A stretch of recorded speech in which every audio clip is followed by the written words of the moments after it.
It's Thursday, and you know what that means. That means it's time to, I guess, kind of ignite the dynamite, but more so deal with the aftermath of the dynamite. Ladies and gentlemen, this is Day After Dynamite. I'm Will Washington, and I'm joined by a special guest today here on Day After Dynamite. You know her. She's YouTuber extraordinaire. You've probably seen her across your social media, probably front row at some AEW events, including the one last night. Ladies and gentlemen, it is Miss Xenia. Hi, thank you so much for having me. I'm excited to discuss the amazing show that we had yesterday. Yeah, you were. It was the return to Daly's place after only 8 weeks, because they were just there just not that long ago. Grand But of course, return after 8 weeks. yeah, grand return after 8 weeks. Did they announce a return last night? By the way, because I feel like every time they come back, they always like They announce the usually next do, one. but I don't think they did yesterday. No. Interesting that there's not one on the Does horizon. that possibly mean that they're going to be away, as in not in the US? I mean, I would like to see them maybe go like I love Daly's Place. I think Daly's Place as a venue. I've been there twice now. I know you've been there way more than I have, but I've been there twice, and I will say as a venue, I actually really like it. I feel like its atmosphere is really unique to pro wrestling. It's a very unique look. When you see it, you know I'm watching an event at Daly's Place versus anything else. We're like, sometimes you'll have to squint and go, oh, I think I know this venue. But like when you see Daly's Place, you know Daly's Place. And so I like that in that regard. I like that it's a unique venue. On the other side of that, though, I do think we've seen it quite a bit. Like in this case, it From wasn't the pandemic specifically. right. Well, in this case, it didn't feel like, hey, we're back at Daly's Place. Long time no see. It was, weren't we just here?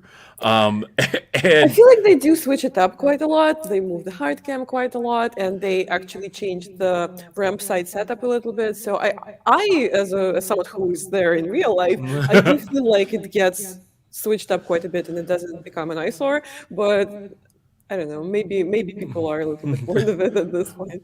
well, I do like that Tony Khan seems to see the hard cam the same way I do, which was, back in the summer they switched the hard cam to face that section under the Tron for a Yeah. little while, and I don't know. I wasn't a fan of that because I feel like I want to see more of Daly's Place in the hard shot, Yeah. and so I actually like the hard cam that's facing kind of that Daly's Place wall with like the kind of up ramp of fans.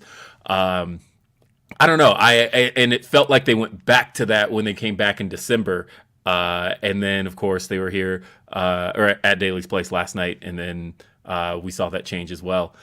But yeah, this was the go home Dynamite to Revolution, and being the go home Dynamite to Revolution, that meant that there was a lot of things happening because we're in hard sell mode, That's and the show. I've been saying that the last couple of weeks on this show that AEW has been in hard sell mode really for like 3 straight weeks of just like, okay, we've got to sell this pay-per-view, and every segment on the show is designed to get you to want to see Revolution, and I feel like this show did Yeah. that. And interestingly enough, there was barely anything announced before it, right? They only Right. announced matches, and then it turned out to be this freaking amazing show. And I'm probably gonna say the words "amazing show" quite sometimes throughout this stream, because I did really think that it was possibly one of the best episodes of Dynamite in like recent memory. It's hard for me because I feel like just like 2 weeks ago we had like a really good one, and it does feel like this stretch going into Revolution has been really good, really memorable. I think the CM Punk stuff and MJF has just been off the charts great, and there's a lot we're about to discuss there. The big news, though, all the hype all day long Huge was announcement. was the huge announcement. What was it going to be? AEW had a big announcement to make, but specifically Tony Khan had a big announcement to make. And then it was revealed earlier in the day by Tony Khan on Busted Open that he would be making the announcement himself, which you knew, okay, Tony Khan's going to appear on TV. This has to be something completely different than anything else we've seen. He's not doing it through Tony Schiavone. He's making this announcement himself. What could it be? And I will say, and I'm not going to explain how now, but because it's a really funny story, but it's not a story that's tellable at the moment. But I will say that I did know what the announcement was, and how that came to be is really funny. But I tried to just kind of stay away from that all day on social media of like, okay, don't post about any speculation. Don't like try to hint at anything. Just stay away from it. And Also, again, like haven't been at the arena. I didn't see the announcement, the announcement of the announcement that Tony is going to be on TV himself. I didn't see that. So we usually get the Tony Khan prep talk before the show, right? right. And we didn't get one. So at the arena, we're like, oh, so does it mean he's going to do the announcement, the huge announcement himself on TV? And that also, added to the build, and that also made it feel super special, the anticipation. Like, oh, so he's going to do it himself. Yeah, I mean, and the funny thing is, Tony Khan has said forever he wasn't going to be a character on AEW television, and he still wasn't. Because there are people who are like trying to dunk on that, like quote tweet the old things, and they're like, "Ha, Tony Khan broke his promises." It's like you know what this was. But the big announcement was that All Elite Wrestling is. Not All Elite Wrestling, and they were very distinct and very specific about the wording. Tony Khan has purchased Ring of Honor. He has officially signed, and he has purchased ROH. And what is really interesting about this is what does this mean? Because nobody really knows what it does mean at all. I have ideas. I have ideas that I'd like to see happen. But for the most part, what are we dealing with here? All of a sudden, AEW and Ring of Honor are sister companies for the moment. Of course, this past fall, we saw Ring of Honor basically dissolve all of the contracts. So nobody is under contract to Ring of Honor at the moment. But a lot comes with buying Ring of Honor, right? We have the video library, the most important thing that concerns everyone is the video library. And that's 20 years of content in there. We have, and Ring of Honor is, of course, a lot of people's origin story. When you're dealing with, especially at the top of AEW, when you're dealing with the CM Punk, you can't talk about CM Punk's career without mentioning his Ring of Honor run. Bryan Danielson, you have Christopher Daniels, who worked the show, and we'll talk about that in a second. But the AEW World Champion, Hangman Adam Page, his opponent this Sunday, Adam Cole, Red Dragon, the Young Bucks. There's really not. You talk about AEW in its existence, and there's a whole lot of it that is tied to Ring of Honor. And so, you even talk about how AEW was birthed out of All In. All In was a show that was a joint production of many things, but it was produced by Ring of Honor. And for a long time, All In has kind of like existed in this weird tandem, I guess. Not tandem. What's the word I'm looking for? I don't even know why I said tandem. It's probably because it was what I was talking about before. But it's kind of existed in this weird limbo is what I meant to say, where the name All In was owned by the Young Bucks, who sold it to Tony Khan back at the end of 2020. And but the footage was all owned by Ring of Honor. So really nobody had the ability to just like release All In. And the show was so important to what professional wrestling is today. And also, when it comes to ROH, I feel like throughout the entire history of wrestling, ever since it was established, it's been regarded as like the cradle of professional wrestling, the cradle of superstars who reach the top in WWE and AEW. And I've only been following like indie wrestling closely for under 10 years, maybe like 6 years. And even when I was like only watching WWE, when I was an early teen, even then I was aware of ROH, and even then it was like, oh, CM Punk came from ROH, oh, Chris Hero came from ROH, Cassius Ohno, Chris Hero. And it was, even when I didn't watch it, it was always something that I knew gave us all the amazing talent that we can see on TV every single week right now. Right. So it's a big deal for everyone. Yeah, and it is a big deal. And then there's also something gained from this. And by the way, I want to let everybody know, and I can't believe I didn't plug this to begin with, but you're here on Fightful Overbooked. Fightful. and you know how it all works. But if you don't, we've got a little chat here. If you want your messages read, send us your super chats. Also, humperchats.com is also a great way to get, if you want to help support what we do here at Fightful and Fightful Overbooked. Again, humperchats.com. If you want your messages on the screen, those come through super chats. Super chats are through YouTube. So again, youtube.com/Fightful Overbooked. And that's the way to send those our way. But yeah, so talking about Ring of Honor and those origin stories and how so much of the industry is tied to Ring of Honor.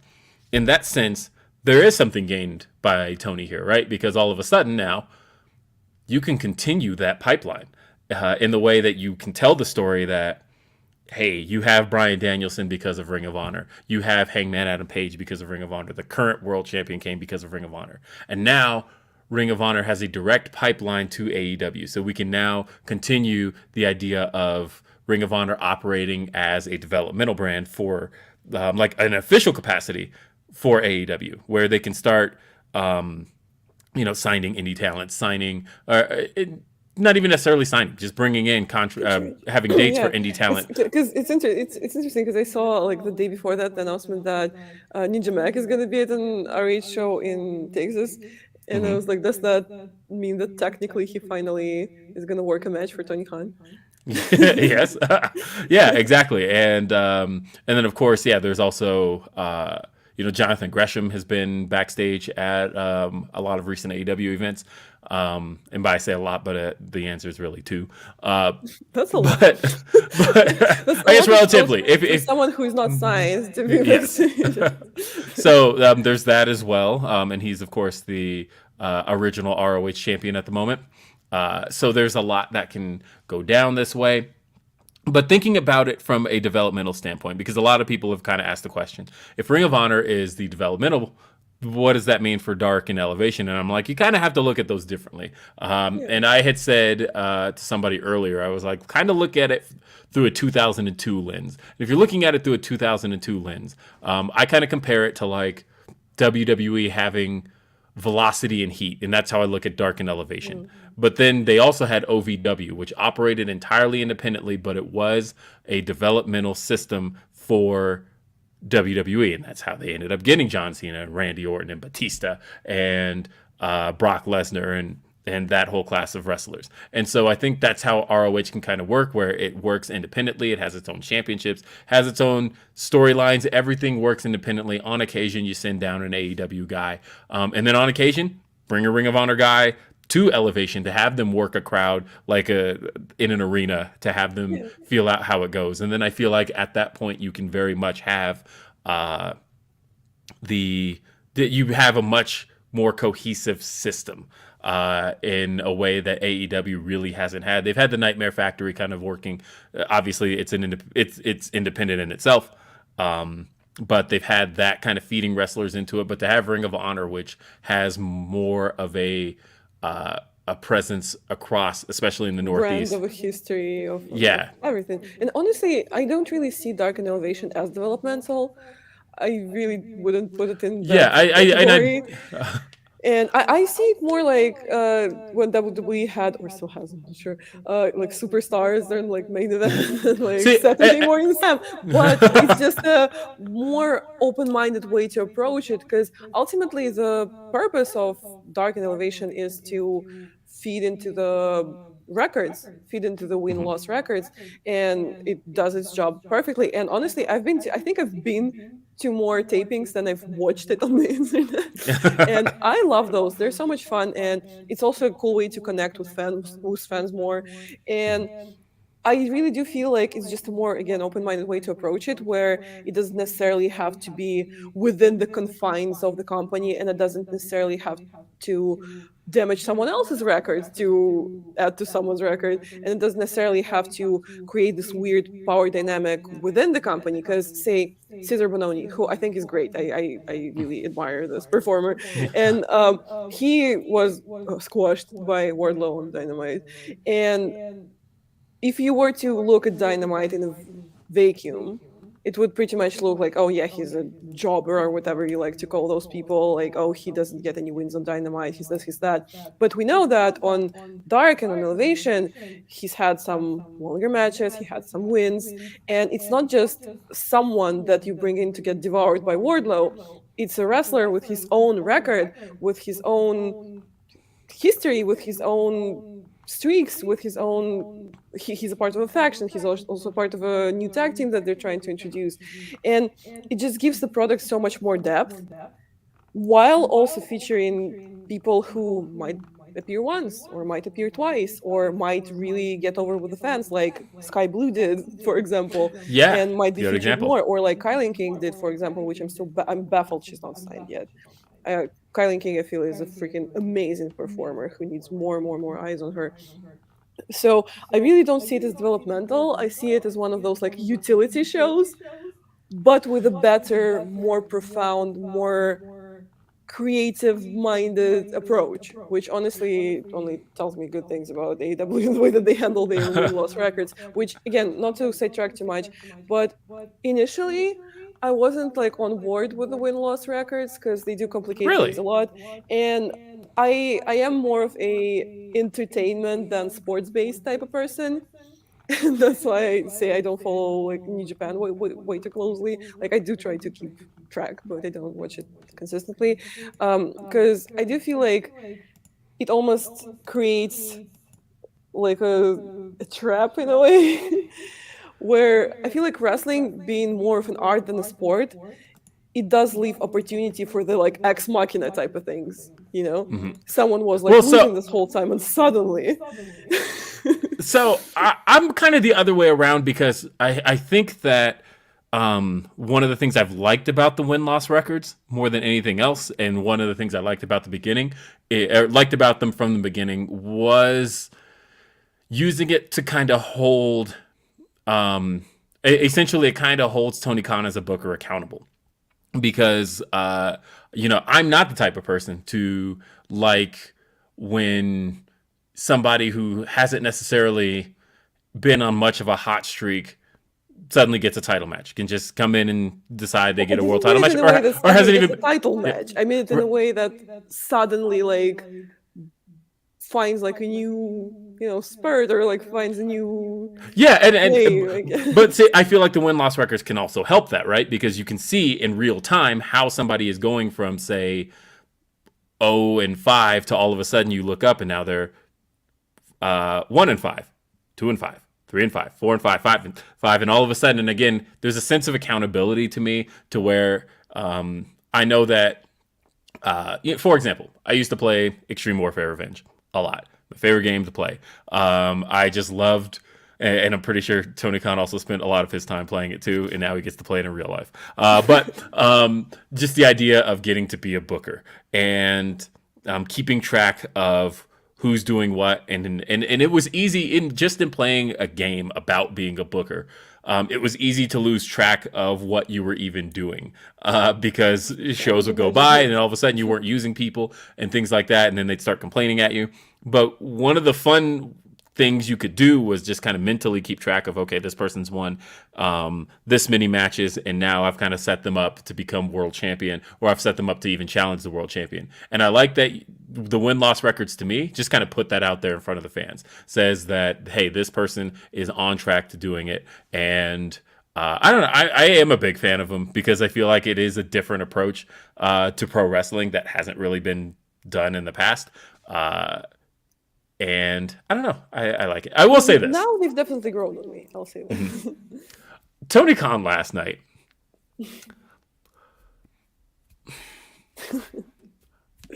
I wouldn't do TV again, personally.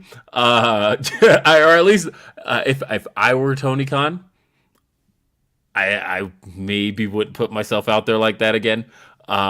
Because one, it makes easy target for one, but then two, I don't know. Tony Khan is definitely very excitable with crowds in ways that he isn't like just in a laid back interview type setting. I thought when he said he was going to make the announcement himself, I was thinking like pre-tape video, in typical like Tony Khan, what is it? The the press scrums. When he does the press scrums, Yeah. typically in that fashion where he's a little more controlled. Because when he gets that microphone and he's got a crowd, he gets very screechy. And I feel like for a lot of people, they're kind of seeing Tony Khan in that element for the first time if they hadn't like been to a show. It was something. You know what? I would respectfully disagree with you. Okay. Because, first of all, I do feel like Daily Place shows specifically, there usually aren't many people who are there for the first time. That's first of all. But also, I do feel I've been like- watching on TV, by the way. Yeah, true. But also, I do feel like Tony Khan's like personality is part of the appeal of AEW on the whole. Because one thing that I keep hearing, and one thing that I know I've said, and that people keep saying, is that, oh, he just loves it. And that's what draws people to AEW so much, because like, oh my god, for once we have A fan running things, we have the main booker, the boss man, who yes is business minded and yes knows what the hell he's doing, but also just genuinely loves wrestling and acts in the interest of wrestling. Because honestly, like I can't say that about everyone. I can't say that about all people I've encountered in this industry, but it takes a lot to put, and I keep saying art, but I do genuinely believe it. It takes a lot to put art above business. And I do feel like sometimes it is the right decision. And as I said, like just the charisma, the character, like you said, it's not a character, it's just what It's Tony just Khan who he- is like. It's just him. It's just what he's like as a person. Oh yeah, no, and I wasn't connects with saying. people on such like a different level.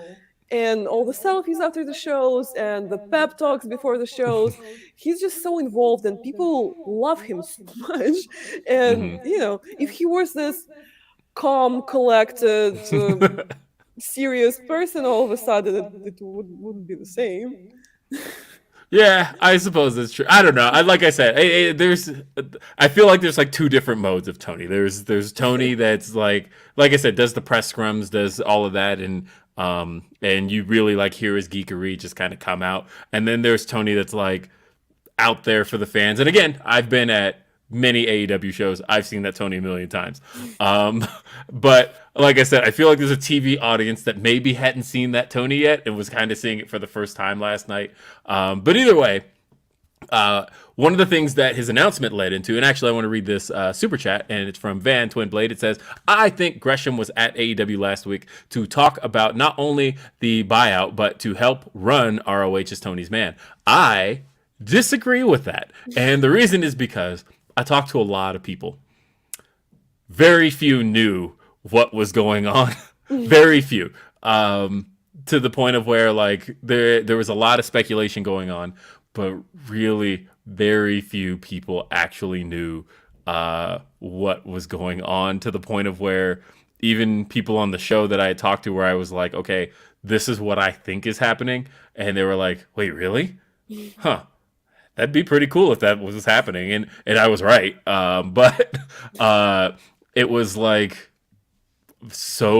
it made it to so few circles. And I get it. I understand that that's probably why Tony made the announcement himself, because there's been a lot of leaks in AEW lately. And it's like, you tell a wrestler, you kind of tell the world, right? And so like one person finds out, they tell somebody, next thing you know, FightfulSelect.com for $4.99, and it's that story is available. And it's interesting that Tony Khan made this himself, because like I said, there weren't a whole lot of people in the know about this. What was really cool though was that they did use this to then introduce the first match. And the first match happened to be the first main event to ever take place in Ring of Honor. And it was Bryan Danielson versus Christopher Daniels. There was no winner that night. But on this night, we saw Christopher Daniels make his return to television. We hadn't seen him on Dynamite since the match against the Young Bucks. It was actually in Daly's place. It's been a really long time. Full circle. Yeah, it all came full circle. But yeah, it was the first time we've seen Christopher Daniels in a really, really long time. And to see him in there with Bryan Danielson, a guy who he hasn't had the ability to, how do I put this? he hasn't really. These two haven't really got to be around each other in a really long time for various reasons. Bryan Danielson been What in year the was the ROH match? I think I asked someone. Was it 2002? 2002, yeah. 20 years. 20 years. This week, 20 years. And so it had been a really, really, really long time. Yeah, it was just like, just to see these guys go out there and do it so well. And hold on, Demon Grin in the chat mentioned that you have an echo. I know why that is. Hold on, I know why that is. Tell me if she has an echo now. Speak. Do I have an echo now? I bet the answer is no, and I think I know why. So that was your fault. My bad, folks. I'm sitting here with headphones on, but I don't think you were coming through the headphones. I think you've been on my speakers. I got really worried for a second because thing is, when I was living back in Russia, I used to do commentary for AEW Dark for a website, for wrestling website. And when I was just starting, which it was I did more commentary after that. I've done English commentary for AWF Russia. I've done more stuff after that. But that was my first time starting. That was where I started. And when I was first starting, I was just figuring my stuff out. And apparently for the first 3-4 episodes, I had some mic issues. I mean, it wasn't anything that would scrap the episode, but... Right. You could hear it at times. It wasn't ideal. And I have people still, to this day, dunking on my commentary work because, oh no, she has to learn to use a microphone. I have since, I promise. Oh, that rules. Hey, it's yeah, they're saying it's good now in the chat. Thank you for pointing that out, because I literally looked down, I saw the cord, and I'm like, crap. Why am I even wearing these if you are literally feeding out of the speakers? I didn't even realize that. So, my bad, folks. So, Bryan Danielson, Christopher Daniels. Again, Daniels, still so great. I just saw him in New Japan last week.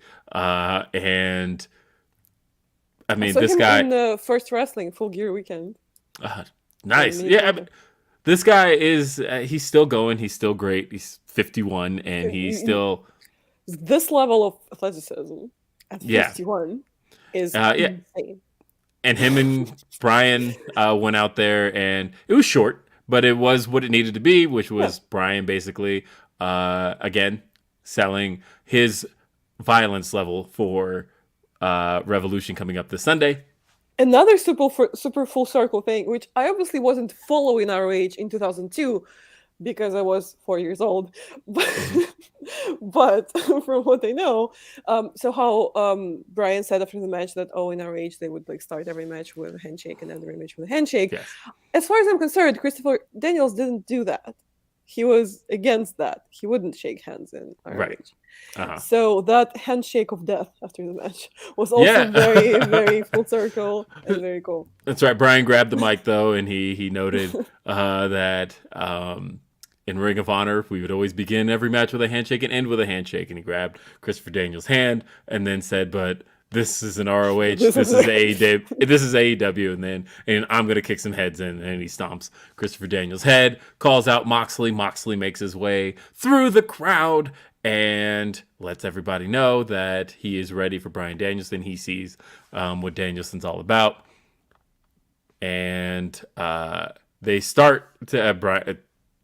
Moxley starts to lay out the challenge. Makes his way to the ring through the Moxley door. Yes. No, that's the Moxley door at Daly's place. The Moxley exactly door. Where he's gonna... Yeah, you just go straight to the Moxley door. I know, right? I mean, I have to say, for the amount of time they spent at Daly's place, it is... It's got to be nice to kind of be back and revel in some things. I almost look forward to whatever BT is going to do with the Dark Order, because every time they're back at Daly's place and they get to be back in the little lounge area to get to do the Dark Order bits, it's always fun. But yeah, Moxley wanted to brawl with Bryan. Bryan acts like he's going to, and then ducks under the bottom rope. Boo! And we are on the road. But before we get to Revolution, we have one stop before Revolution, and that is Rampage this Friday, where the next segment, it was announced that we are going to see a triple threat match. And Sting used the word triple threat, which I'm pretty sure like is WWE's thing. But Sting specifically said triple threat. He said triple threat. It's going to be for the TNT title, Darby Allin challenging along with Andrade El Idolo, Sammy Guevara for the TNT title. And another fun fact, I think it was after the show went off air, right? After the show went off air, we were promised that everyone would be banned from ringside during that match. That there would be zero interferences, that no one's going to be allowed ringside. No Sting and no Jose. Interesting. That should be fun. And like a lot promised that Chris Jericho wouldn't be jumping over the commentary table and interfering in the match. So a lot of people were kind of pointing out that, hey, shouldn't this match be on Revolution? And I thought, no, I disagree. Because one, and I actually was planning on tweeting this later. So if you see the tweet, don't say, hey, didn't you say this on Day After Dynamite? Yes, I did. But anyway, look, guys. As a child, my absolute favorite wrestler growing up was Sting. I loved Sting. You give me Surfer Sting. He was like perfect for me as a kid. But then like as I started to turn like 9, 10, that's of course when Sting became the Crow. And I loved that Sting because it was like right as I was aging out of being a little kid, all of a sudden here's this much darker character for him. Sting was my favorite wrestler. And oddly enough, I never got to see Sting live ever until this AEW run. And so for me, I am getting to see my childhood favorite wrestler continue to do his thing and do it well and surprise me every single time. Sting, I was at Double or Nothing last year, killed it with Men of the Year. I was at Grand Slam, killed it with FTR. And I'm going to be at Revolution this Sunday. So any excuses I get to see Sting live, I will absolutely take it. Give me bring on the 6-man tag. But beyond that also, this is a live Rampage.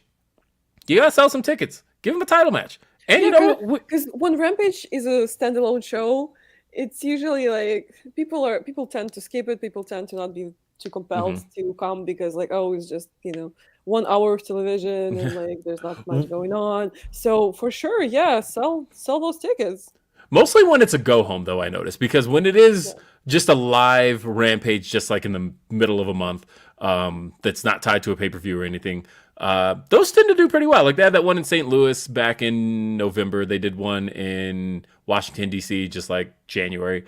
The one that Anna Jay and Jade Cargill main evented. So either way, sell some tickets. And because when it's a big weekend, like ultimately wrestling fans are human too. Surprise, surprise. And like we're all in Orlando for like pretty much a week at this point. And people are just like, I'm going to go to Epcot, And you're heading to Orlando in just a little bit, like as soon as we hang up. I am currently in Orlando. Oh, you are currently in Orlando. Oh, so you're just heading over to... as soon as we wrap this up, I'm heading to the dark tapings, Yeah, so you head to the dark tapings. Fun. I've been telling you, I don't skip dark tapings. I love me a good dark taping. I was actually mad at this one because I wish it had been... Because I've wanted to attend a dark taping. And it hadn't been announced beforehand, so I bought my plane tickets. I get in Friday. And of course, by the way, everybody, make sure that you hit the AEW concert if you haven't bought your tickets yet. AEWTix.com, because your boy is going to be on stage backing up Righteous Reg as he performs the Powerhouse Hobbs theme. So definitely check that out. Shadow Mikey Ruckus, thank you for the invite. Because, it's going to be a dope time. And come see your boys from Grap City this Saturday at I want to say it's the venue at UCF. Pretty sure that's what it is. But come see us at the venue at UCF, AEWTix.com. They're like $20. If you're in the area and you're going to be at Revolution, come to the concert. That's going to be a lot of fun. Yeah, the tapings in Orlando here at Universal, they get announced very last minute because they do sell out. I'm doing the quotes because they're free. They sell out. They sell very quickly, time. So I feel like they're just trying to kind of level it by throwing them at us out of the blue every Well, I time. was thinking like, maybe they do them on Monday or like, I wasn't sure when they were going to do them because they're not going to air, I don't think, till after Revolution. Yeah. And so, I don't think there's there's like going to be much like ground for spoilers, really. well, like there's a few things, right? Because like, I don't know. Let's just say hypothetically. So they've advertised that the Young Bucks are going to be performing on this dark taping for the first time ever. They've made the joke that it's their first time back at Universal Studios wrestling since they were Generation Me. But what if they win the tag titles? Then all of a sudden you kind of have a Leave little them bit at of home. Leave right. them alone. So there's little things there where I figured they'd do it after or somewhere closer around. So I was like, I want to go to one, but my plane ticket's already purchased for Friday, so I don't get to go. Anyway, I feel Danielson. we need to address while I keep looking off camera because this is insane. So I'm in my hotel room in Orlando right now, and I'm sitting in front of the window because the light is nice, and I'm ground floor, and this has been a wild ride because I've seen like 5 different types of birds throughout this interview, including a huge ass eagle. And including a huge ass stork who walked like right by the window, not to mention like a dozen of squirrels. So I am sorry if I appear distracted. I swear I'm not. There's just a squirrel. It's literally a squirrel moment. But yeah, I give. I don't know. I'm right there with. I hate to hand Bryan Danielson because it's been attached to his career so long. I hate to hand this segment a B plus, but it is a B plus segment for me. I actually really liked it. And yeah, that's all I have to say. I like seeing Danielson and Daniels together again, and this was a hard sell. And then also I include the Ring of Honor announcement with it. Solid B plus. Yeah, I would say it's a B because it had to happen and it it complemented the announcement beautifully. But again, as someone who's on the younger side of things, I guess I don't get the same like nostalgia necessarily for ROH, so it didn't really like touch the strings of my soul the way it did for other people. So, like, I have to tell good, you, but, having had Jay Shell on the show last week, who was 17, and now you here, who 22. Oh no, 26. 26. Okay. Yes. Okay, good. Yeah, so thing is, everybody has managed to make me feel old on this show. Mainly because having been doing podcasts for nearly 18 years. 17. We're rounding down. 17. Yeah, let's just Having been doing this for 17 years. I covered early Ring of Honor on podcasts. And so like it's just kind of funny when people talk about it like it's ancient history and I'm like, there's literally podcasts of no, it's not ancient, but I literally was 4 years old when that match aired. Right. Match referenced by this, so like I wouldn't be able to see it in any way. I know. But you know what? We had another match come up. So it was the 15-team Casino Tag Royale. And the beauty of the Casino Tag Royale, as a wise man once told me, is that this match is pretty much the Royal Rumble. That the Casino, the Singles Royale has, of course, the card rules, but the Tag Royale is pretty much 15 teams. It's 30 men. They enter in intervals. It is literally the Royal Rumble. But looking at this graphic, you couldn't help but notice there's only 14 teams here. And that's when my, I guess, excitement meter started going off because I immediately thought, and I tweeted it, I was like, oh my God, is Darius back? Please tell me Darius is back. I want Darius back. And we got it early on. They opened with FTR making their way in. And then the Top Flight music hits. Dante Martin makes his way on the stage. Mild reaction. Darius runs out behind him.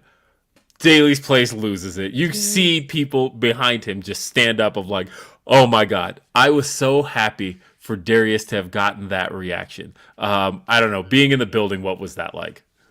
it was just exactly like you described it. Because like because Dante does get pops usually too, Yeah. and people love him. He connects with the crowds great, but he comes out and there's like a pause, and then it all comes together. Then it all makes sense. And again, not to get ahead of myself too much, but like the way that they were showcased in the Battle Royal 2 was amazing, was well deserved, and was great. And honestly, they really had the crowd behind them, like for real, throughout the entire thing. Yeah, I thought so too. I thought that the way people really wanted to see them win, where I think fans maybe had a favorite going in, but then once it was like, oh, Top Flight's in this, that's our favorite. I mean, I've stuck with my favorites. So. Yeah, that's right. You've even interviewed them a Yes. number of. Yep. But either way, this was exciting. This was like, oh my god! All of a sudden, Top Flight's in here. I feel like every iteration of the Dark Order also got a good reaction. I feel like they are tied to Daly's place in such a emotional way that it really does feel like every time they do anything, that Jacksonville crowd is really there for the Dark Order. And I feel like with Dark Order, especially as someone who's been to a lot of Dark tapings, that's the Dark Order show. Like, yes. Dark Order runs that show.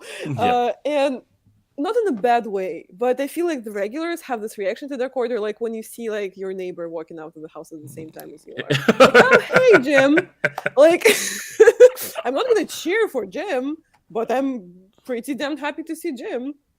Yes. Can I cuss? I'm sorry. So, yeah, it's like oh, cool, Yeah, no, I was actually just I was surprised by that reaction that they kept getting all throughout. But I actually did like this a lot more than the Battle Royale last week. I liked last week's Battle Royale, but I think that it's easier to keep track of when the teams are entering one by one more so than just like a big schmoz all at once. Because then if you do pick a favorite, you can keep track of them the whole match and stay with it. And it made it just for a really exciting match. We pretty much we saw every team make their way in. We saw best friends face off with Santana and Ortiz again. Yes, which was they got a big reaction too. Yeah, I kind of want them to like go at it again. Honestly, I kind of want them to like circle back to that story. Yeah, that would be great. And yeah, just pulling up the graphic again. Trying to think. Besides Red Dragon, were there any teams that weren't in? Yeah, there are actually. Because I was going to say, of course, because they were in the main event. Alex Reynolds and John Silver weren't in this match.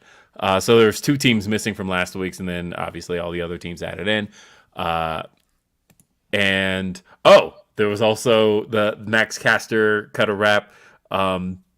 Pretty typical stuff, but he dropped the Glenn Jacobs line, which got a good reaction out of people. Yeah. And it definitely got, and on social media too, it was definitely, it went a little viral for me. Yes. And honestly, like, I'll be honest, it took some time for the claim to grow on me. Mm-hmm. And I've always been more partial to Anthony Bowens more so than Max Caster. And especially because of the whole like Julia thing and like, everything. Right. And, but you know what? I feel like it rarely happens to me. Usually when like a wrestler does something that I even like mildly dislike, I just don't like. I can't click with them anymore. But here it kind of happened. Here it kind of like built itself up again from the ground up, and now I'm like fully on board with that claim. that rules. I mean, I there's a piece of me because of the fact that I've known wrestlers a long time. I've known wrestlers who have done some not great things for a long time, and I have to put myself in a way where I can separate the two, to separate the performer from the performance, because if I don't, I'm gonna hate this art. And I recognize I can't do that, and I don't like the idea of doing that, because I do feel like even if we talk movies, which because I wanted to give this as an example, but I still feel like it's not a cool thing to do, even if we talk movies or music. But I feel like an actor and like a movie franchise are so much more far removed from each other than a wrestler and their character. And I really do feel like wrestling is a more humane art, and wrestling is way more character reliant, human reliant. And especially since, like, well, I mean, let's face it, the bigger part of the scene, the overwhelmingly bigger part of the scene is indie. And that's where everyone's for themselves. The wrestler is their gimmick, their manager, their own merch person, their own everything. And I really do feel like it's not a healthy thing to be like, oh, I like the character but not the person, while you're like actively physically putting the money in the person's pocket, you know, Well, in the so person's fanny pack. well, because like the hard thing is like some of the biggest heels in the business, of course, are like some of the nicest people in the world, some of the greatest people I've ever met, right? That's great though. I like that. And then on the other end, it's like some of the some of my kids' favorites are like people where I'm like, God, don't cheer that person, but I'm like, but at the same time, my kid doesn't know anything that's gone on besides what they're seeing on their TV screen, and how can I ruin that for them at this moment No, I in feel time? like you definitely can get away with it if you're a kid, right? If you're like if you're under 12 years old, Uh-huh. and you like Matt Riddle, by all means. Yeah. But if you're over 12 years old, that's a whole different conversation. So I don't know, but like for me, for Max Caster, I don't know, he's hit or miss, Well, but at the same time, I terrible. I don't think Yeah. that it's like cancel worthy or anything. Uh-huh. And also, like I said, that I like personally disagree with the separate art from the artist thing, but also I feel like with the way that I position myself and with the way that I do my work, I really don't have the choice to, because like I do talk a lot about, as I say, very important stuff. I talk about feminism, I talk about diversity, I talk about all the different experiences that different performers face in the industry, and most of my interviews are like super shoot interviews, and I really don't have the option to be like, oh, I'm separating art from the artist while I'm like sitting there picking their brain about their freaking life and childhood traumas. I cannot afford to do that. Well, like, I guess here's a good example for me. I can recognize on this show, case in point, that Chris Jericho is probably in the best shape he's ever been in his career. Not in his career, that's a stretch. But he's definitely in the best shape he's ever been in an AEW. And like it's amazing what he's doing as far as that's concerned, and it seems like he's kind of leaning back toward being a heel. I can appreciate what Chris Jericho's doing on screen right now. On the other end, I'm blocked by Chris Jericho on social media. And that is a guy that I 100% am not going to see eye to eye with on anything. And that's a guy that if I saw, I'd probably be like, where was your wife on January 6th? And so, like, there's a number of things where, like, as a person, I don't care for the individual. As a performer, hit or miss for me. I'm probably harsher on critiquing him than I probably would be otherwise. But I don't know. It all depends. But I recognize why some can't do that and won't do that, and then I also recognize why some do. It's just it's again, not to get into like slippery stuff, but there's degrees to that. It's a very different thing to have to follow a Republican deputy on Twitter and to sexually assault someone. It's a way different degree, because like say I still very much like Raquel Gonzalez. I still enjoy her matches and I still enjoy her as a performer. Again, would I see eye to eye with her? Most definitely not. But she's not someone that I would like completely, actively withdraw support from necessarily. And I get that, because also I'm speaking hypocritically because I don't watch Hulk Hogan shit anymore anyway. So, like, I get that. Back to the show. So, on the... I don't know. I felt like it was an exciting battle royal. And I thought that... I did like the way they kind of maintained the teams a little bit more than they did in the last one, where in the last one it was FTR basically dismantling the teams one by one until they were the only team remaining, whereas we had a few teams by the end of this. We had FTR. They did a big tease with the Young Bucks music hitting and FTR and the Young Bucks having to stare down from the top of the ramp. They clearly know that match is something I have a feeling is very close on the horizon as far as seeing that match happen for the second time. And of course, if you do it for the second time, you got to do it for a third. So I think we do have a series of Young Bucks and FTR matches coming up to complete that. But I have this weird thing about me, just as a person. For some reason, I'm such a sucker for battle royals. I love them. I don't know why. I don't know what this is about. I feel like it's a bit of like a kid in the candy store type of thing. Because like, all these people that I like a lot are in the ring at the same time. And it's like, it really gets me going. Yeah, I don't know. Everything about this, I was just having fun with it. When it came down to the three teams, it came down to it was the Bucks, it was Top Flight, and it was FTR. Which FTR and Top Flight, of course, the teams that we started with, and then they did the double elimination spot with Cash Wheeler and Dante Martin, and then there was a trade-off in an exchange between Dax Harwood and Matt Jackson, but then Red Dragon comes in and helps eliminate Dax Harwood to help out their fellow Undisputed Elite members. And Undisputed super click elite. Yes. Although I saw on YouTube, the AEW officially called them the Undisputed Originals, referring to the three of... they titled the video "The Undisputed Originals" versus the Dark Order and because in Hangman. the arena, someone like tried to start an undisputed chant, and they got some like dirty looks. Yeah, but like knowing that they actually called them that, not bad. Chant undisputed. And so we suddenly got to see a really big hope spot with the Young Bucks having Darius Martin isolated. Darius Martin, of course, makes his way through. They start to do a Melter driver, and Darius shoves Matt into Nick, which causes Nick to get eliminated. And then it's down to Nick and Darius, and then it seems like Nick's about to not Nick. It seems like Darius is about to possibly have it won. He gets low blowed. Matt Jackson wins it, but Darius got to have a big hope spot here.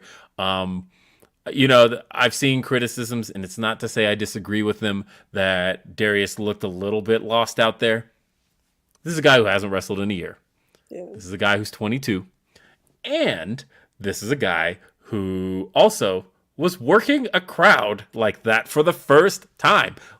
A year ago, Daly's Place was allowing in a couple hundred people at best. And on top of that, he hadn't really had that kind of experience. Dante has had a really big leg up in experience over the last 6 months that Darius just hasn't gotten to do. But at the end of the day, 20 and 22. These are two guys who have a huge wrestling future ahead of them. These are children. The fact that Darius, at this stage of his career, this young, got to have that kind of a pop for his return, that was probably an indescribable feeling. And yeah, we knew the Bucks were going to win this because that's the triple threat we're leading to. It's the Bucks, it is Jurassic Express, it is Red Dragon. Who could win this? There's a piece of me that doesn't want Red Dragon to win because they literally have not had a tag match in AEW. And I'm they still have, the two of them have not teamed up since August of 2020. And so this has been a really long time since these two have tagged up. I would hate to see in their first actual tag match them win championships, but also I suppose that's a story. So but for me personally, see the same way that they say that sometimes it's worth, art is worth putting above business, it's the same way that I personally view wrestling, because people get confused sometimes, but I say that if you ask me a question of who's your favorite wrestler versus who's the best wrestler in the world, those would be different answers. Two different answers, yeah. Or if you were to ask me who do you think should win this match versus who do you want to win this match, those would be two different answers. So I have or even three different answers. Who do you think should, who do you think will, and who do you want to win? Could sometimes be three different answers. Yeah. Three different answers, three different teams, three different answers. Yes. But I just have an emotional attachment to Red Dragon, so I would very much like them to win. I would. There are things I want to see happen here. I don't know. It would be cool because my gut tells me that Red Dragon's going to win, because it'll set up the speculation of, ooh, if those two won, could Adam Cole win later? And I feel like that's how you kind of cast doubt in people's minds. And so, yeah, I think they're going to win. I just don't want them to. There's like 10 teams in my head that I'm like, I want to be the ones to be the next tag team champions. And like, they weren't even close to the top of the list. But I think they're going to win. I do think that it is going to be Cole and O'Reilly, or not Cole and O'Reilly, Fish and O'Reilly. But again, like in my like with my like should versus want versus everything, I want them to win, but in a separate, different way, I almost want Jurassic Express to win because they're like the obvious underdog and they're Right. like the obvious least experienced, least known, least everything team in this. And they're like, oh, I mean, we've obviously seen them before that, but let's say they are homegrown. Like, sure, I saw freaking Luchasaurus at NXT, but as a tag team, let's just say that They're a homegrown act, is what I like to look at it. Yeah, homegrown act. Yeah, thank you. Love that. And in a way, I would almost like to see them win, to solidify them as people who actually can and should be on the same level as Young Bucks, on the same level as Red Dragon. Right.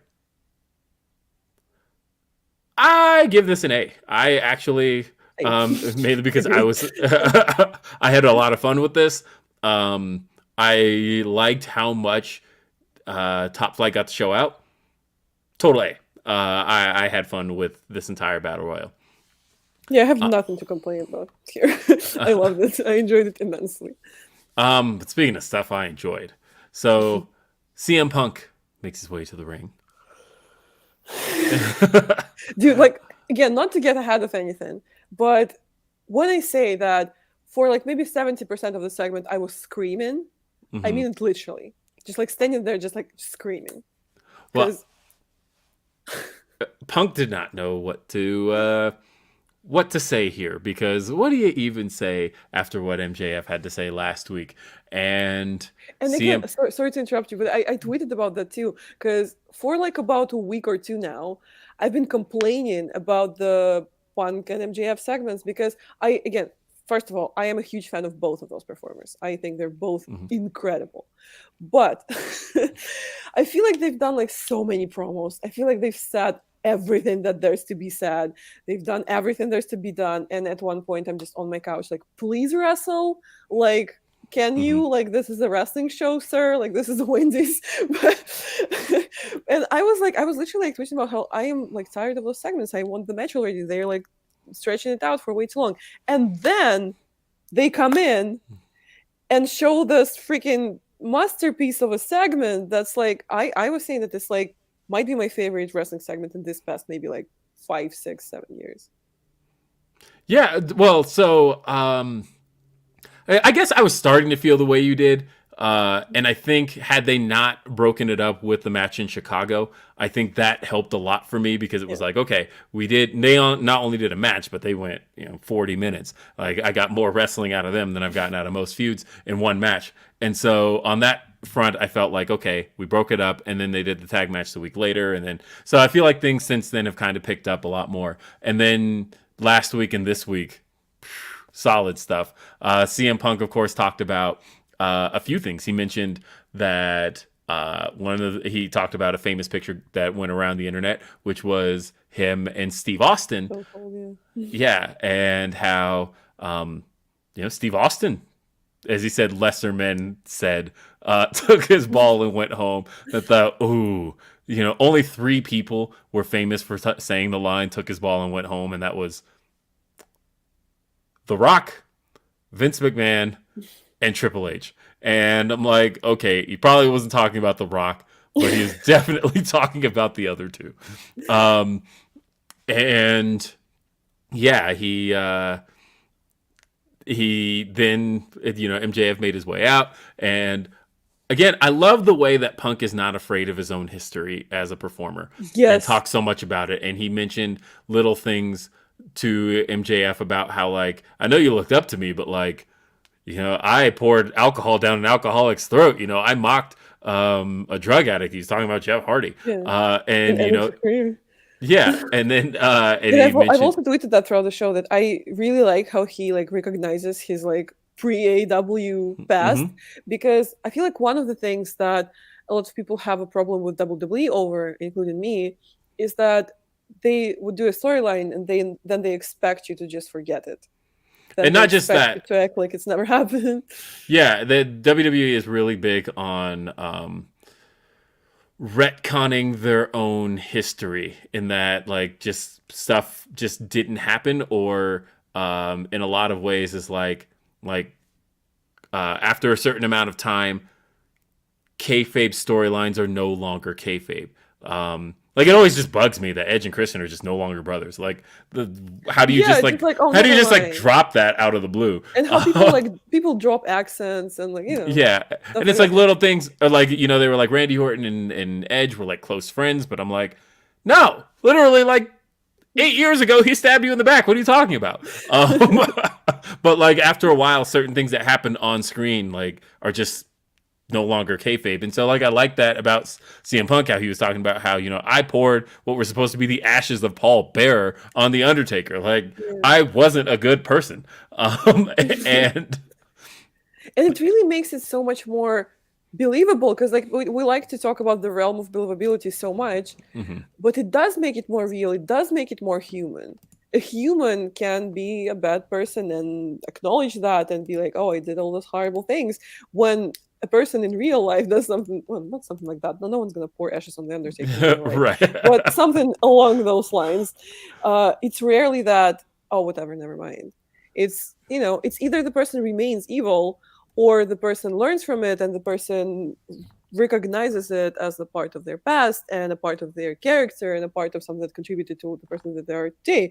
And I do feel like it makes it so much more real, and that's why it's even more baffling to me the way WWE handles it, because like, Right. why would you take away from your own stuff, But either way, I always made a promise that I wasn't going to spend any of the show downing on WWE. So there's your minute of that. But the specifically though, so MJF of course gets extended the handshake by CM Punk. For them to have a good match on Sunday. MJF gives him a big hug. CM Which Punk the is pictures some photographers took of that, Mary mhm. Kate specifically, look freaking biblical. Like the anatomy of that hug. Again, I'm such a geek for like stuff like that. The anatomy of that hug, the way that they were positioned, was beautiful. Uh-huh. And and of course Punk looks reluctant initially. He's like, why is this happening? And he doesn't this whole angle, it's felt like CM Punk is like he said at the beginning of the promo. I actually really like that line where he's like, I feel like I'm being gaslit. Because he's like, I'm not sure, but I just feel like something's up here. And I like that he still has his alarm up, and even being hugged, he's like, I don't know, but But then I'm because he said in the promo, he's like, "Am I the bad guy in right. this?" He got Yes. some yells, yes, out of the crowd, uh, and Yeah, there's some people chanting MJF, I heard. I was one of them. Oh, okay. um, and when the hug happened, and when he like did lean into the hug, it's as though almost like the good won in him, and it was Mhm. almost as though, I am the good guy. I have compassion. I have something humane in me. And then it gets betrayed, and then it becomes the weakness, and then it becomes his downfall. Isn't that so beautiful? Yeah. Now, of course, the way he was standing, I was like, if I don't know any better, he seems in position to get kicked in the balls right now. Also true. And, and then, sure enough, he kicked him. And Yeah, Ricardo, when they hugged, and when like Punk like wrapped his arms around MJF finally, someone in my section, I heard like a tense like whisper, like, here it comes, here it comes. yeah, you could see it, you could feel it happening, and then sure enough, that's exactly where it happened. Ricardo L. Idalohausen says, when are CM Punk and AJ gonna learn to wear cups? No, you know what? AJ, Under jeans? yeah, AJ has had it coming ever since he low blowed Dean Ambrose to win the WWE Championship, and since then it's just been it's been his karma to continue to get kicked in the balls. And so we had the low blow, the Pinnacle, all the Pinnacle members make their way out. They put the collar around Punk and they bloody him. He was bloody him blood. Good. And of course had him hanging over the top rope with the dog collar. My goodness. Just an insane visual. Like, for some reason, like, and I know I get like a little weird about it because it's very situational, but I do like a very like raw, uncomfortable, creepy heel moment. I do enjoy those.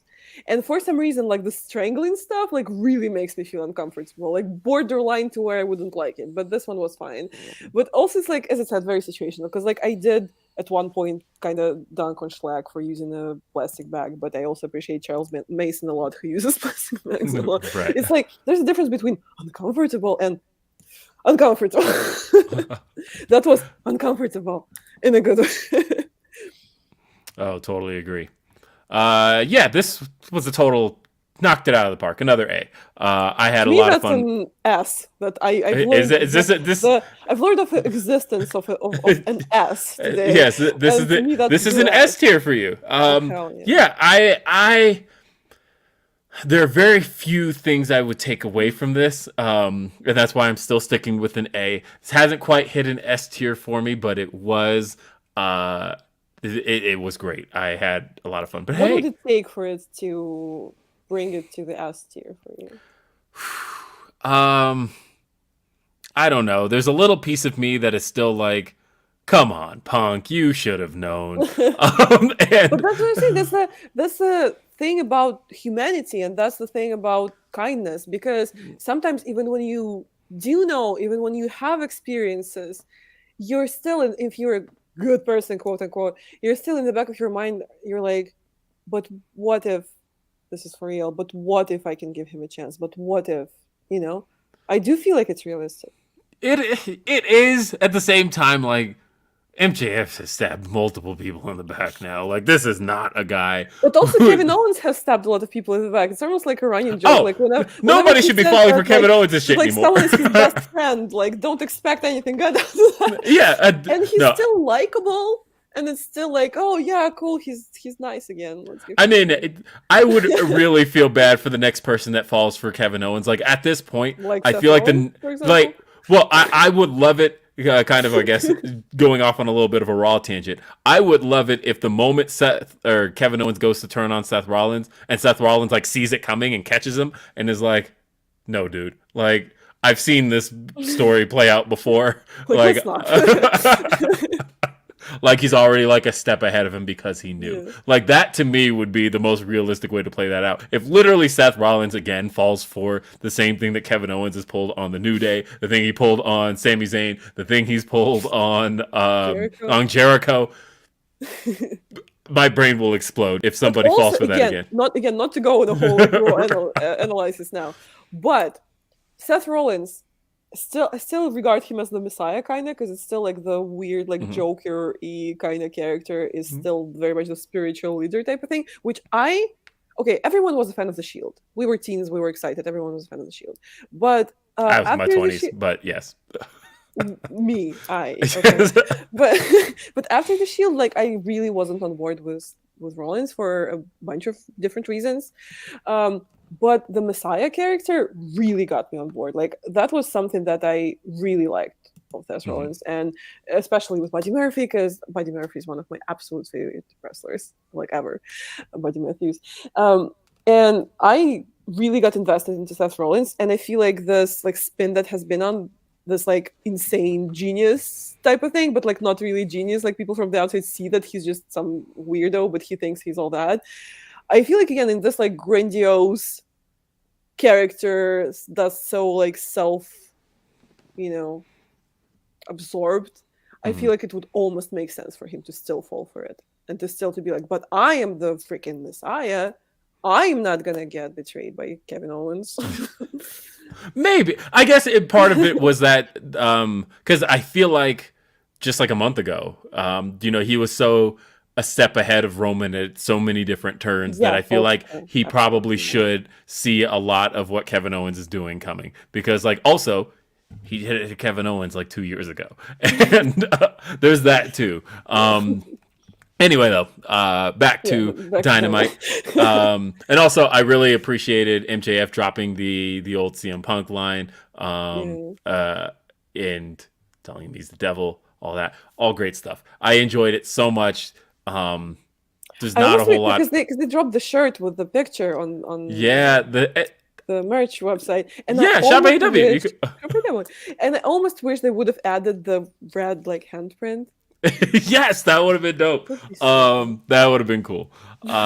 We then saw a tag match, which featured Dr. Britt Baker, DMD, and Jamie Hayter taking on Thunder Rosa and Mercedes Martinez.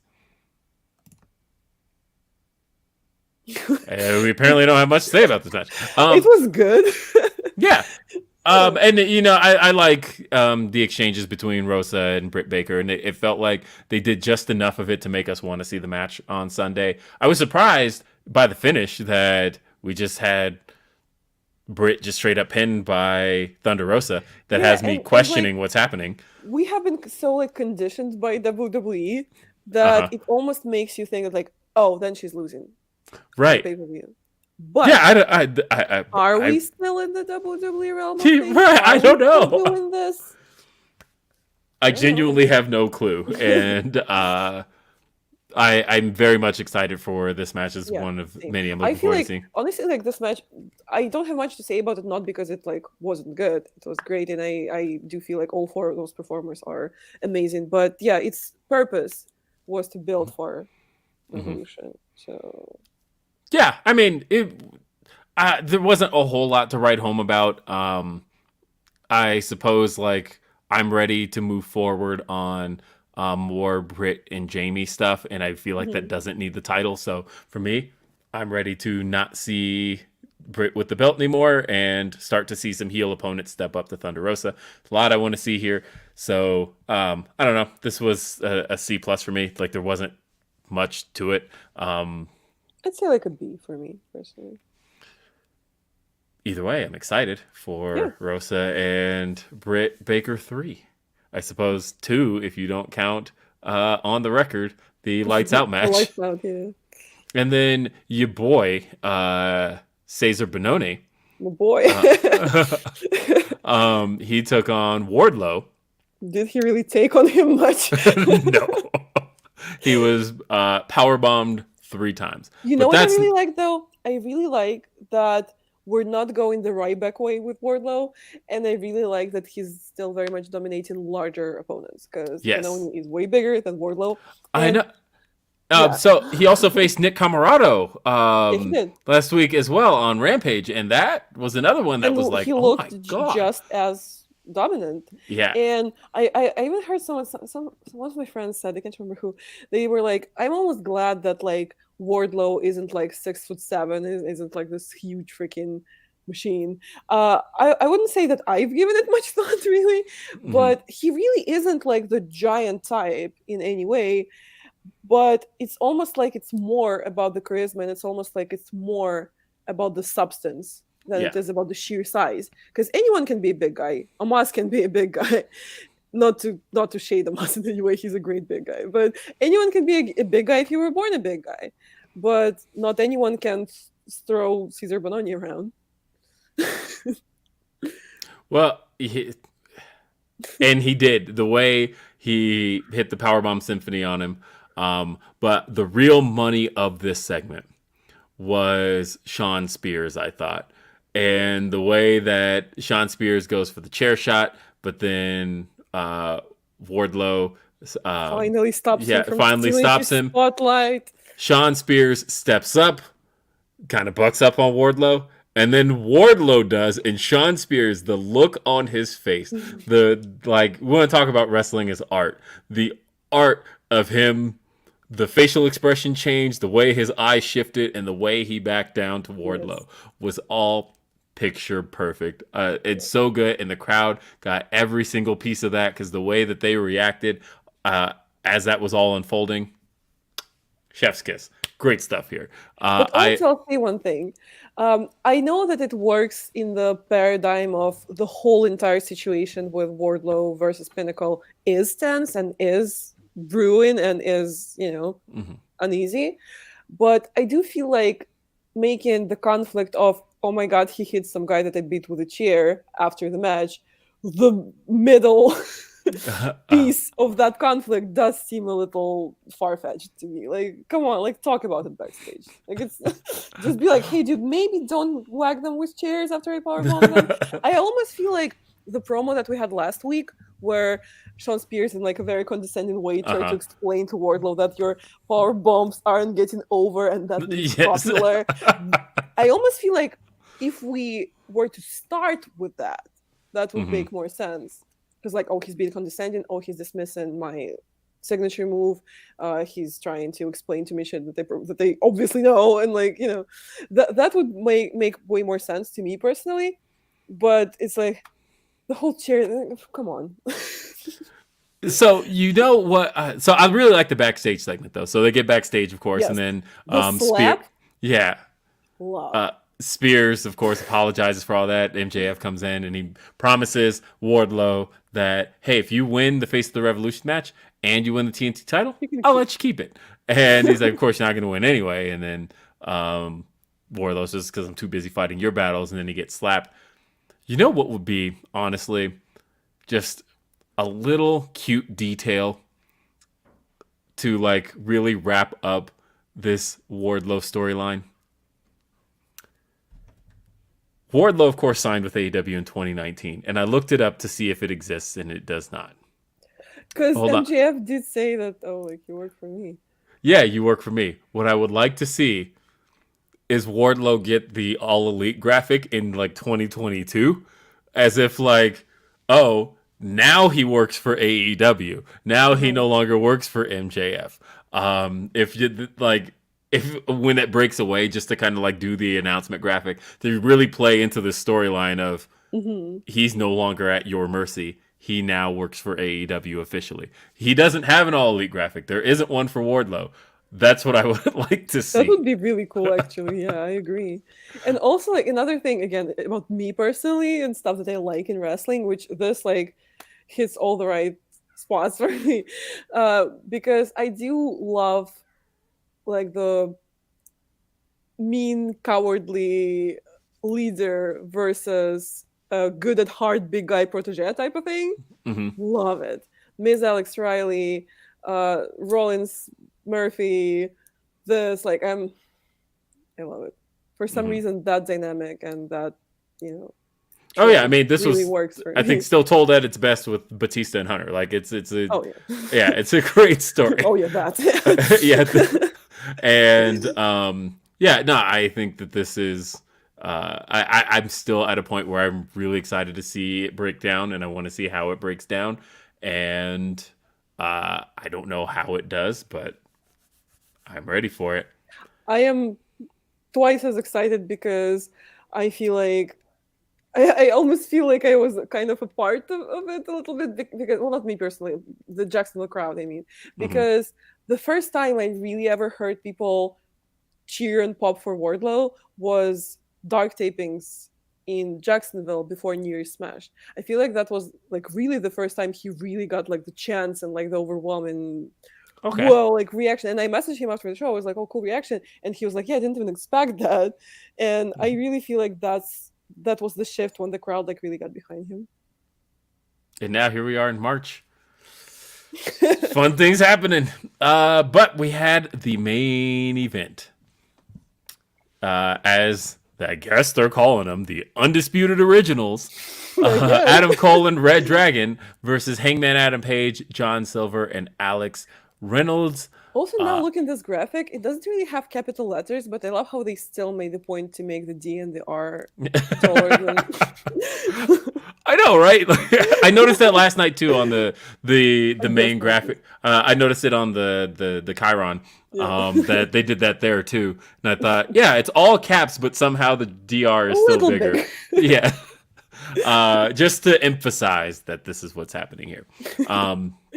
And yeah, we saw these trios square off.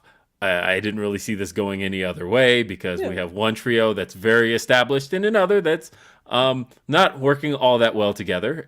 They know each other well, but I do love not. the cowboy variants of Dark Order. Yes, I do think it's very endearing. I love the bandanas. the purple I bandanas were enjoy it dope. a lot. Yeah, yeah, and we saw this play out 6-man tag match. It was a fun match. I have zero complaints about the match in any way. And of course, we saw Adam Cole take the victory with the he hit the boom on Alex Reynolds because that was the only way this match was ever going to go. Adam Cole needed to get the pin going into the pay-per-view. You don't want to pin John Silver. You definitely don't want to pin Hangman. There was really only one way this match could end, and that was the way it did. I have one criticism of the whole. Well, it's not even the match, it's like post match, but still about the entire thing. And I didn't even think about it myself. I saw someone tweet about it, and I was like, oh yeah, actually, that you can't have a guy being hung by a dog collar and gushing blood on that show, and then go right back to duct tape and make me feel like that's the main thing on the show. Ooh. It's a good way to put. You know what? I'm actually kind of weirded out by. We saw throughout the road to Revolution back in January, we saw Britt Baker align herself with the Elite and Adam Cole's group.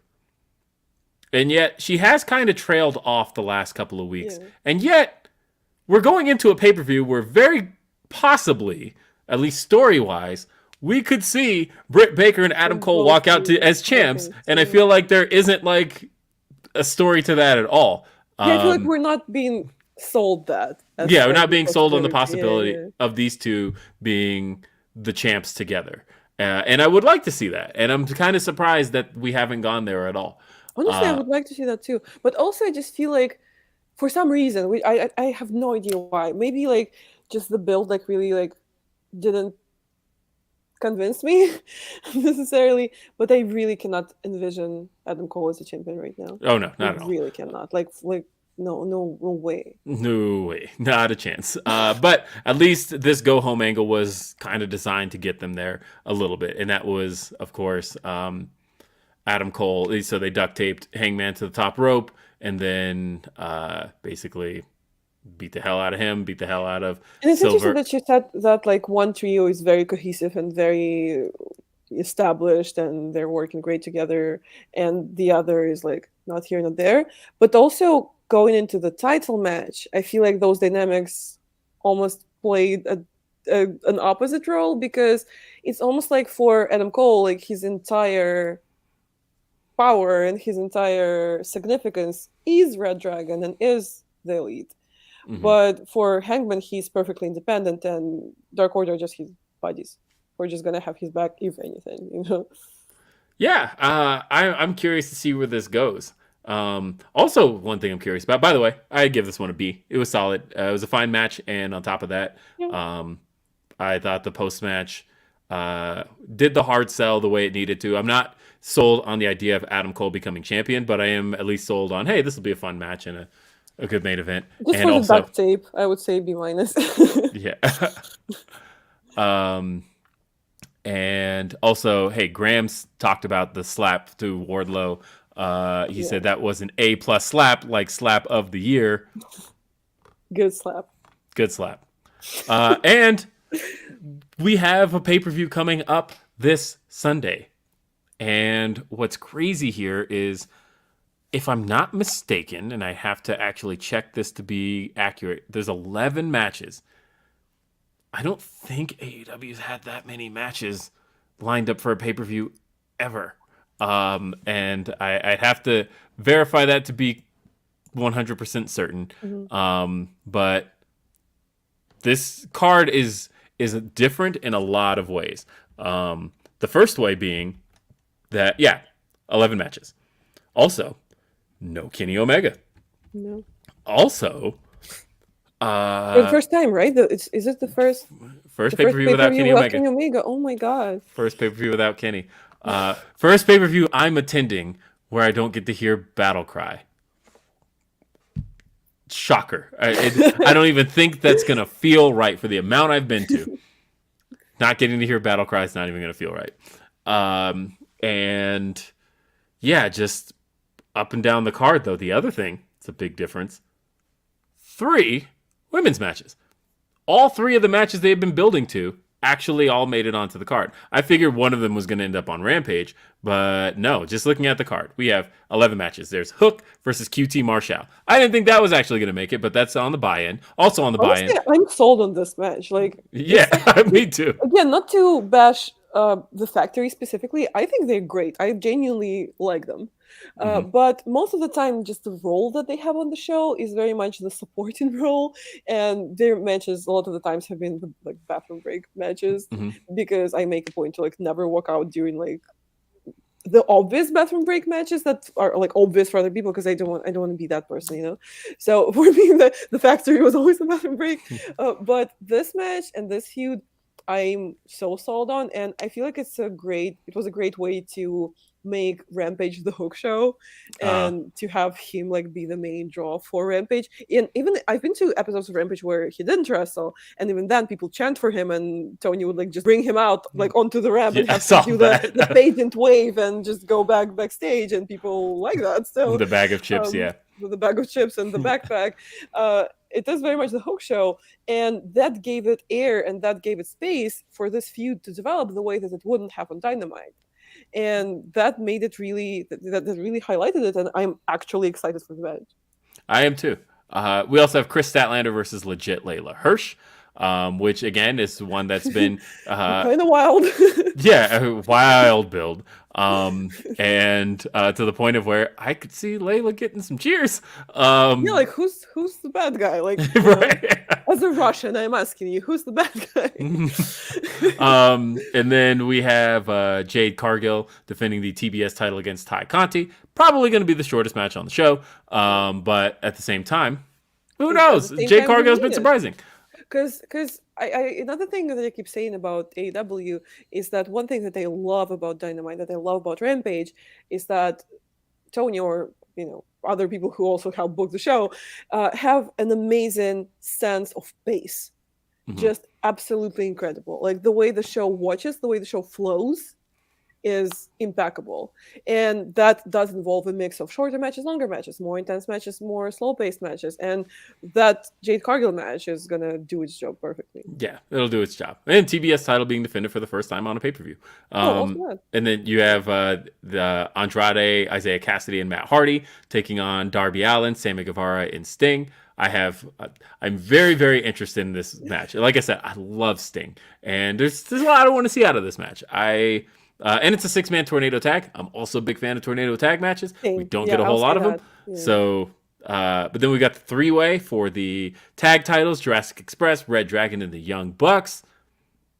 Bryan Danielson versus Jon Moxley. Literally, if you ask me my top favorite wrestlers, Bryan's probably number 1, but Moxley's up there at probably in my top 5. We have Chris Jericho versus Eddie Kingston. I think that's going to be really interesting, especially thinking about who Eddie Kingston's been his whole career. That's probably one of the matches that I'm most excited for in this card. I think the thing about Eddie Kingston versus Chris Jericho that's really interesting to me right now, and it really didn't hit me till the promo last week, the face-to-face between them. But Eddie Kingston came in, and he's had a few high-profile feuds. You think about his pay-per-view matches. He faced Jon Moxley, he faced the Young Bucks, he faced Miro, and he faced CM Punk.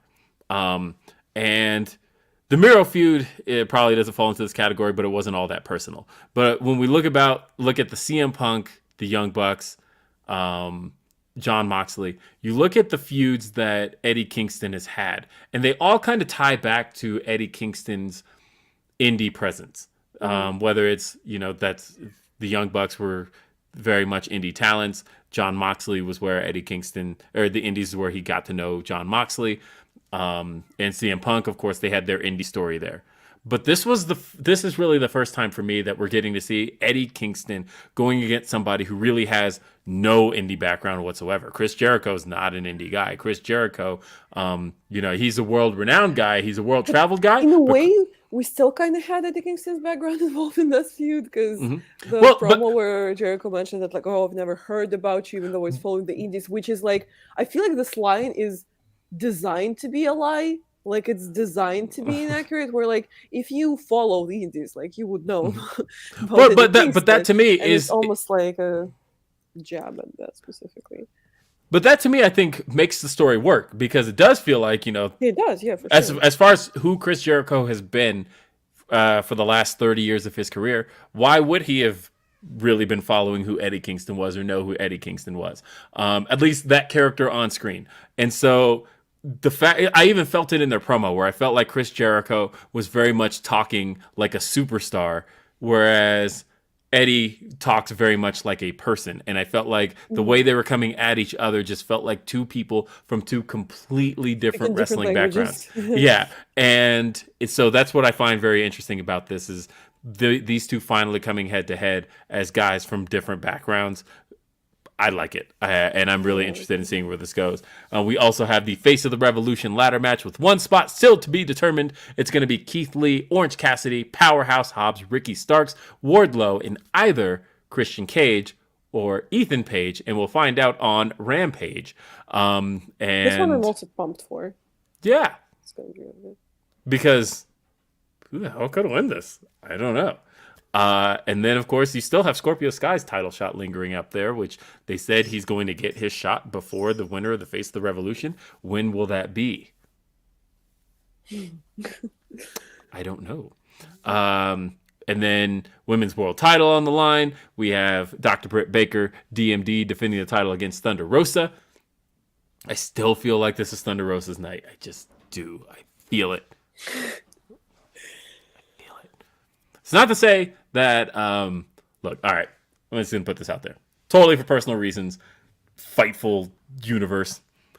It's literally, it's not so much that I have anything against Britt's run. It's that I just want to protect the run of one Hikaru Shida, who I feel like, having had the longest run in AEW history, I don't think that record should be broken yet. It's too soon. And so and look, Britt's going to get 1,000 runs. I think Britt is going to be champion again. She's going to be champion probably multiple times. But for now, I want to see, as far as the length of reign is concerned, I think Shida, for as long as she was champion, and she did it all through the pandemic, I feel like that record should still belong to her. And Britt's edging way too close to it for me to do. I love how we both flashed our shirts in this stream. Yes, exactly. Just representing. But also, I do love Britt Baker, and I do think that she's been an amazing champion. She's been amazing to watch, and she's definitely one of my favorites in the women's roster in AEW. But also, when she first won the title, there was this intensity to the way it happened. It was like, oh, it's either her or we riot. Or it's either her or no one else. Oh, she cannot lose this title. And now I feel like it's at the point where it's simmered down a little bit. Oh, a lot. And if anything, it would be the time to drop it now for that intensity to come back whenever she gets it back. Yeah, absolutely. Dog collar match. CM Punk versus MJF. Dog collar match. I don't know. And I think CM Punk wins it. He kind of has to. I feel like MJF has gotten one over on him one too many times. I am a big MJF supporter.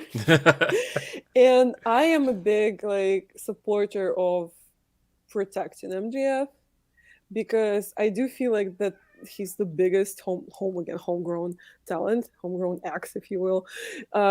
And I do feel like this guy is freaking legend potential. I have tweeted that, and I do know that some people think I'm being way too intense, but I do feel like this person is freaking potentially down the line. I think he's a generational talent. Stone Cold level, just freaking legend level type of thing. Bold statement. We'll revisit this. We will. Yeah, we will. And honestly, the matches in AEW that I've been most invested in to date as the result. Because usually when I watch wrestling, I usually don't care much for the result. Because I do tend to connect emotionally more with people who have more of a utilitarian role in the show usually, as opposed to being the main act and being the superstar.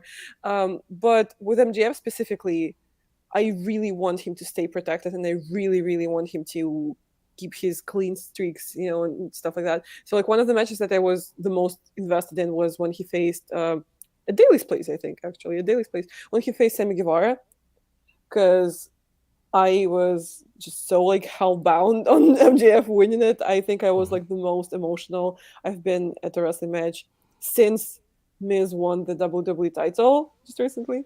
I think I was like the most emotional about someone's win in recent memory. So I would really like MJF to win this still.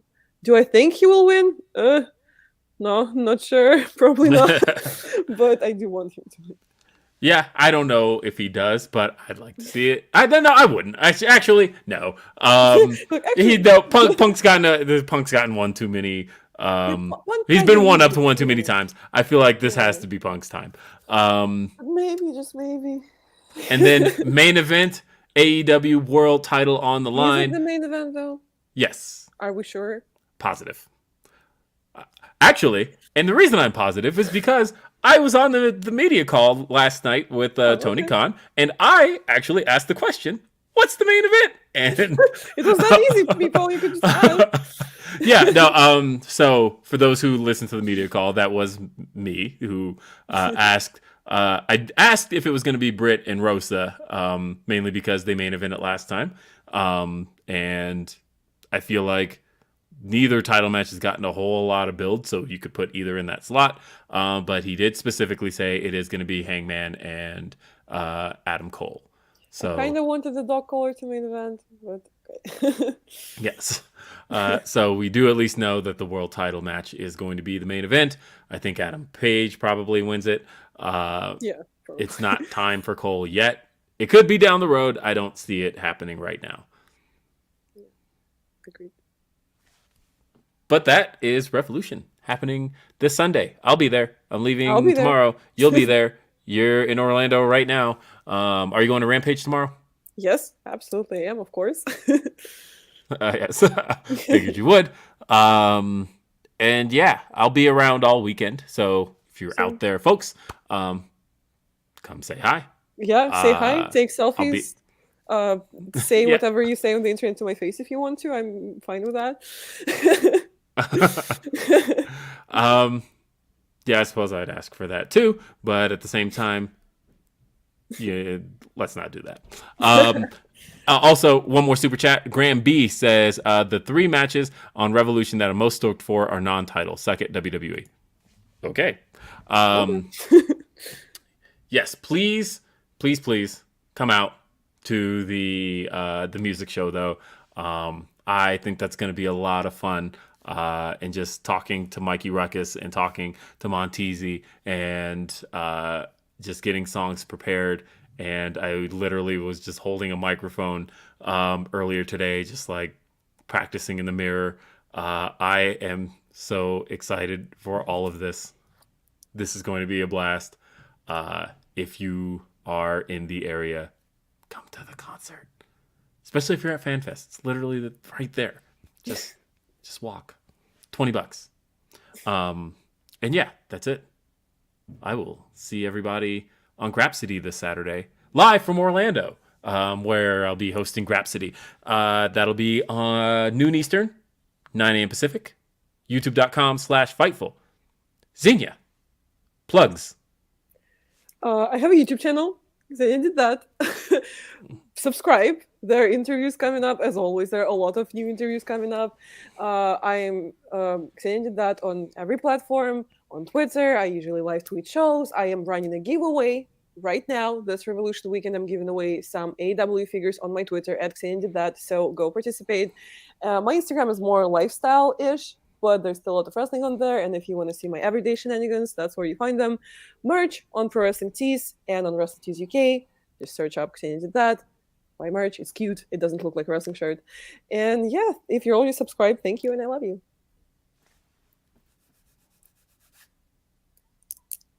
All right, ladies and gentlemen, this has been another edition of Day After Dynamite. Thanks for being with us on this earlier edition. I know we're on an hour earlier, but Jeremy literally asked me, hey, you want to do this an hour earlier? And I was like, yeah, do it an hour earlier. And it actually worked out. I'm going to make it in time for dark. Yeah, and you'll make it in time for dark. So go make it in time for dark. Go enjoy dark.